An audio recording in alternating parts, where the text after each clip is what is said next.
Brew, who's the most to blame for the Ravens' loss? Well, look, I'm a believer. Lamar's gotten the lion's share of the credit. Even though Monken did a good job and Harbaugh and the defense was awesome, Lamar got most of the credit. So he should get most of the blame, particularly when he doesn't play well. But I think, and again, I don't want this to come off like I'm saying the Ravens lost the game rather than the Chiefs winning. No, because at this point, you have to figure Mahomes is going to do something to win the game no matter what happened. But that game was there. Yeah. Like, they had so many chances, and their boneheaded mistakes, the 5 15-yard penalties, roughing the passers all over the place, that helped Kansas City get in field goal position to go up with 17 points. And then Zay Flowers with the taunting. That is just that's the thing that upsets me the most, because I think they would have scored there. Now it's a different game. You're down 3 early in the fourth quarter. But the coach, they never adjusted to Baltimore's blitzing. Kansas City's blitzing. Yep. They abandoned the run game. Like, if that was their game plan going in, or if they panicked when Kansas City scored on the first 2 drives, whatever the case, I thought the game plan became horrible and for most of the game. So I put a lot of it on the coaches and the boneheaded mistakes by the players. Yeah, I saw this as being an issue of ego. And when you've got 5 personal foul penalties, and those are whether or not you can control your emotions. And you feel good for a second. You get the taunting penalty, whatever. You feel good for a second, but it hurts your team. So that's related to ego. And then you've got Lamar's going to have to be a big passer in this game. Going to be the elite passer in this game. You throw the ball, 37 times? Yeah. So the last time they threw it 38 times against Pittsburgh, they lost 17-10. So now you're going to throw the ball that many times and run the ball 16 times. During the course of the season, you led the NFL in rushing with 32 attempts. In this game, you're averaging 5.1 yards a carry. Yep. So that's ego. We're going to show the world that we can throw the ball to win the game. And then you've got Travis Kelce. You've got arguably one of the greatest tight ends that's ever played. And you could argue that he's, in that top spot. Yeah. And he's breaking Jerry Rice's record. Right. And you're going to allow him to get 11 catches. Well, I get it. You've got a really good young safety. Why not double team him? They've got 1 star on this team.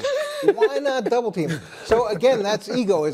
We're going to do what we do, and we're going to act the way we act, and we're going to intimidate you, and we're going to show you that we can do all those things, and then get on the podium and talk about next year. Can I sell you on a theory? Sure. This is from New York Post, Dunleavy, New York Post. For a team used to leading, the Ravens trailed for only basically 10% of the time in their first 17 meaningful games. Do you buy that they were too good for their own good, and they fell behind and started to basically freak out? Panic. So I think that being that dominant in the regular season, if you haven't won a championship as a group before, can bite you in the playoffs unless you are so dominant you're never going to play a close game.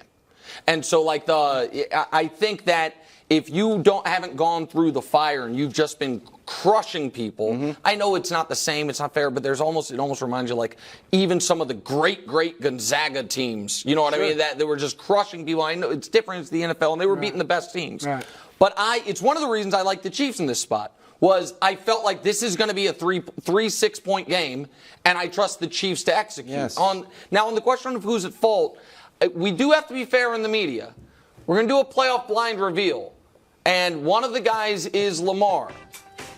Do we agree that the guy on the right has, better numbers? Yeah, show it.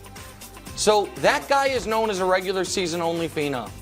That guy is known as someone you can't trust. And then you try to square, now Lamar's regular season accomplishments outstrip that guy's, but that guy has been better in the playoffs. Not a lot, but better. Then we can show you this if we can quickly, Hubs. Every time they've been in the playoffs, Coach, they have scored their season low in the playoffs with Lamar. And then you add the fact that this team never gets rolled start to finish. It happens once every 37 games, 38 games in the right. Once every 2.5 years it happens to them, except for the playoffs, it happens every year.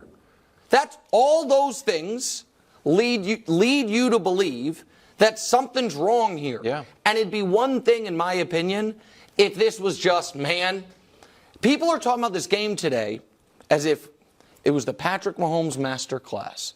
And I think Mahomes was awesome and made no mistakes. The Chiefs scored 17 points. Yep. Right. The Chiefs' defense, I think, is underrated. But they were playing the league's MVP at quarterback. This was not 38-35 Super Bowl. This was 17-10. And Baltimore's offense, which was dominant all year, the MVP at quarterback, could do nothing. They had 1 touchdown on a broken play. Their second best play was a damn pass to himself. Thanks for watching. Subscribe here to get more from the show and to check out clips from other shows on FS1.